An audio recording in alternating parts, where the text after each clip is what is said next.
Matapos na opisyal na maluklok bilang Vice President, agad na sinimula ni Vice President Sara Duterte ang pagtatatag ng mga satellite offices sa iba't ibang panig ng bansa.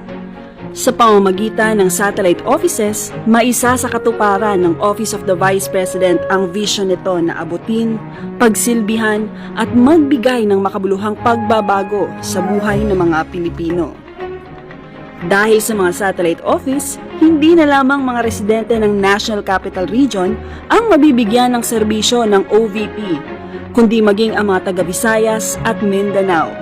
Simula July 2022, nagsimula ang operasyon ng OVP satellite offices sa Bacolod, Cebu, Dagupan, Davao, Surigao, Tacloban at Zamboanga.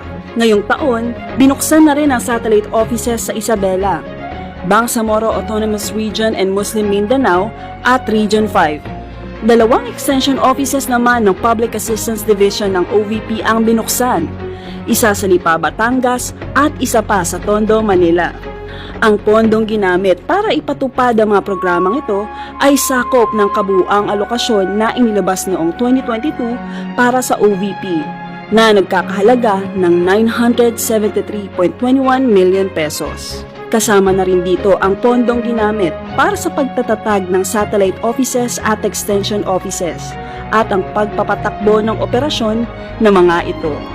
Para sa Medical Assistance Program mula January 2023 hanggang July 2023, tinulungan ng OVP ang 52,472 beneficiaries.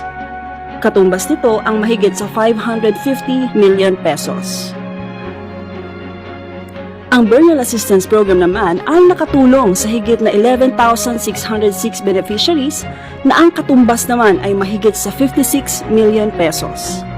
Sa pamumuno ni Pangulong Ferdinand Marcos Jr. at sa suporta ng buong Administrasyong Marcos, inaasahan ng OVP ang tagumpay ng mga serbisyo at programang pampubliko nito na magdadala ng makabuluhan at pangmatagalang epekto sa buhay ng mga Pilipino.